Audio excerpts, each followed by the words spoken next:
So they say that a jack of all trades is a master of none. Well, that'll be for you to decide after I go over this book, The Master of One, which is the book that I read this week, and I'd like to thank my 27 subscribers. They're the best in the world. No offense, Mr. 28. Thank you as well. So what I want to talk about with this book is the main topic, which is whatever you're going to do, be the best at it. And I don't mean if you're going to start a cupcake restaurant, be the best cupcake restaurant. I mean, within your business, within your company, be the best at every single thing. And the way in which you do that, this book says, is very interesting, because that's obvious, but the technique that they talk about is not obvious at all. So I don't know why I never realized this, but basically, these companies have strong links. The best companies in the world, they all have very strong links, which I think is something I got from another book. There's strong links and weak links. But anyway, they have one really good thing that they do better than anyone else, and that's how they became excellent.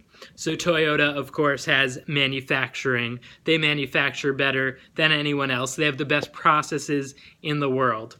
So what do we learn from that? We learn, you can only be good at one thing, whatever. So what this book says is different. They say, when you're working on marketing, act as if that is your one thing. So, I mean, a lot of people get comfortable with, we're like a 5 out of 10 at all these different things. So this book says, assume you're a 1 at everything else, aside from what you're currently working on. What you're working on needs to be 10 out of 10, and it has to be the thing that carries the whole company.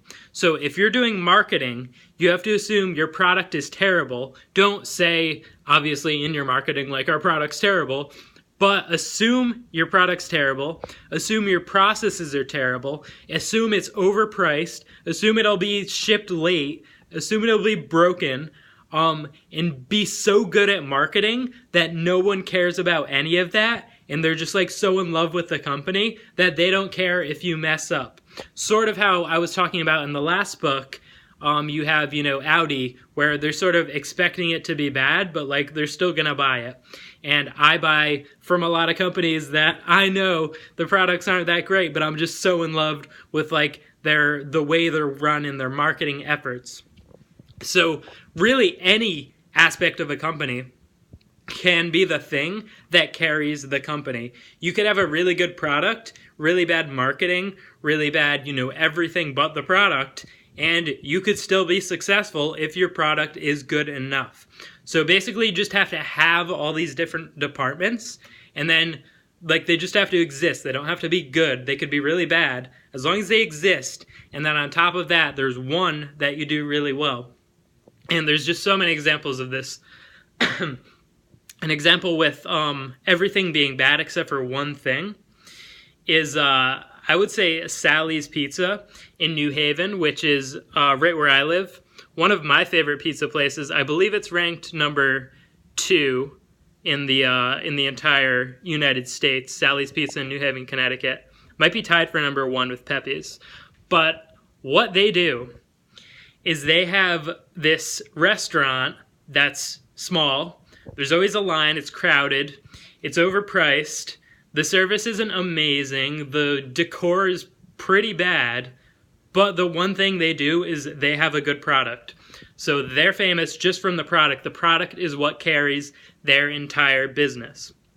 So when you're working on any part of your business, you're assuming that the rest of your business is a 1 out of 10, just like complete trash.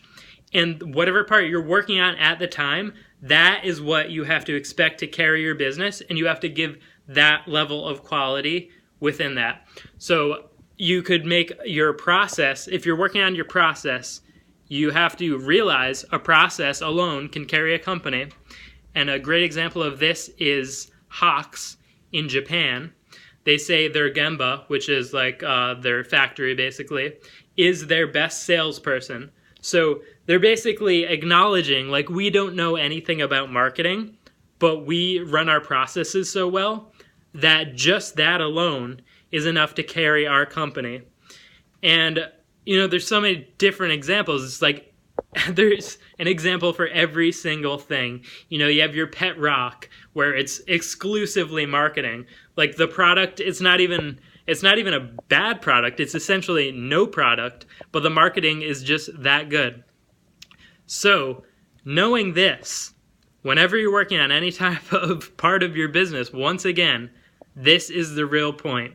Assume that everything else is a 1 out of 10, and what you're working on has to be so good that it alone, not combined with like we're good at this and this, in your mind think this aspect alone, whether it's hiring, process, marketing, etc., this thing alone has to be good enough to justify the entire existence of the company. This thing alone has to make us profitable, and any single thing can do that. And you have to think that with every single thing you do. And if you brainstorm long enough, sit down for an hour with a pen and paper and just write down ideas related to one aspect, and you'll find that it is totally possible for any one aspect to carry your company.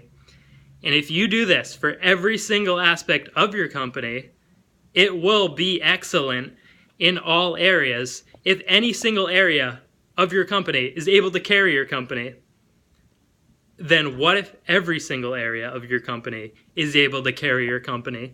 At that point, you're basically unstoppable. That is when you get pretty close to perfection, and that's the ideal. And everyone knows that's the ideal, but nobody really has this method, and I've never heard of this method before, for reaching it. So I hope you got something out of this video. Please subscribe, be that number 28 or 9 or 30, whatever. Leave a like. I respond to all my comments, so please leave a comment as well. Let me know what you think, and thanks for watching.